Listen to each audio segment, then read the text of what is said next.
اعوذ باللہ من الشیطان الرجیم بسم اللہ الرحمن الرحیم۔ ایک بھائی نے سوال کیا ہے کہ حالت حیض میں یعنی پیریڈز میں عورتیں قرآن پاک تو نہیں پڑھ سکتی ہیں، تو کیا درود شریف وغیرہ یا کوئی دعا پڑھنے کی اجازت ہے؟ تو اس کا جواب دینے سے پہلے میں بہتر سمجھتا ہوں کہ ایک بات کی اور وضاحت کر دوں کہ حالت حیض میں یعنی ناپاکی کی حالت میں قرآن پاک کو چھونا بھی منع ہے، کیونکہ اللہ تبارک و تعالیٰ نے قرآن مجید میں ارشاد فرمایا لا یمسہ الا المطہرون، یعنی اس قرآن پاک کو پاک لوگ ہی چھوتے ہیں۔ قرآن پاک کو پاک لوگ ہی چھوتے ہیں، تو اب بتانا مقصود یہ ہے کبھی ایسی صورت آ گئی کہ قرآن پاک کہیں پر رکھا ہوا ہے، اسے اٹھا کر کسی دوسرے مقام پر رکھنا ہے، تو اب بندہ حالت ناپاکی میں ہے تو کیا کرے؟ تو اس کا جواب یہ ہے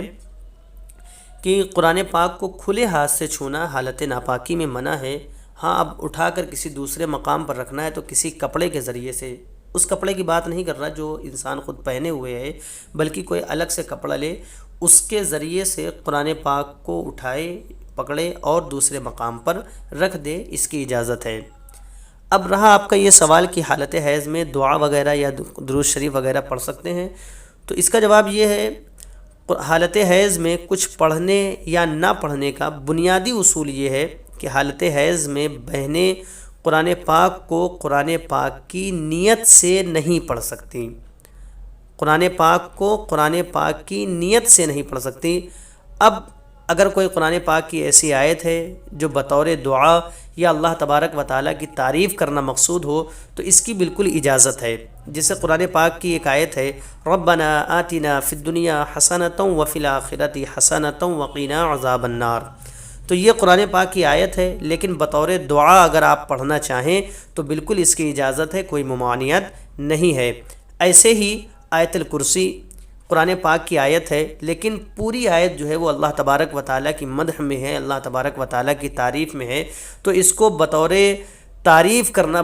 اگر مقصود ہو کہ اللہ تبارک و تعالیٰ کی تعریف کرنا مقصود ہے تو آیت الکرسی وغیرہ بھی پڑھ سکتے ہیں۔ اسی طرح سے درود شریف وغیرہ بھی پڑھ سکتے ہیں۔ جب بنیادی اصول ہم نے سمجھ لیا یہ ہے کہ قرآن پاک کو قرآن پاک کی نیت سے نہیں پڑھ سکتے، باقی بطور دعا یا اللہ تبارک و تعالیٰ کی تعریف کرنا مقصود ہو تو بالکل اس کی اجازت ہے، کوئی ممانعت نہیں ہے۔ ایسے ہی قرآن پاک کی ایک آیت ہے، سورہ ہے، سورہ اخلاص، قل هو اللہ احد اللہ الصمد لم یلد ولم یولد ولم یکن لہ کفوا احد۔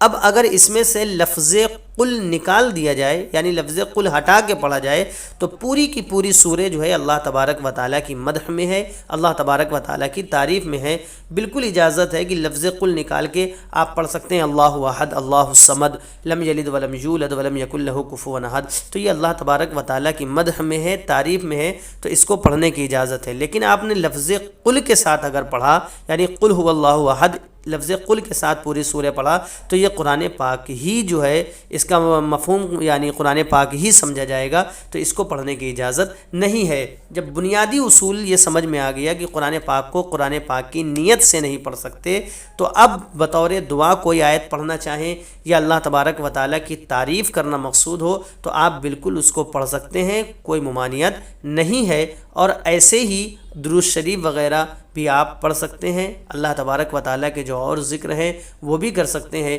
نبی کریم صلی اللہ علیہ وسلم کی ذات بابرکات پر درود شریف بھی پڑھ سکتے ہیں، کوئی اس کی ممانعت نہیں ہے۔ بنیادی اصول آپ یہ ہمیشہ یاد رکھیے گا کہ حالت ناپاکی میں قرآن پاک کو قرآن پاک کی نیت سے نہیں پڑھ سکتے، یعنی تلاوت کرنا مقصود نہ ہو، بطور دعا آپ کوئی بھی آیت پڑھ سکتے ہیں۔ واللہ ورسولہ اعلم۔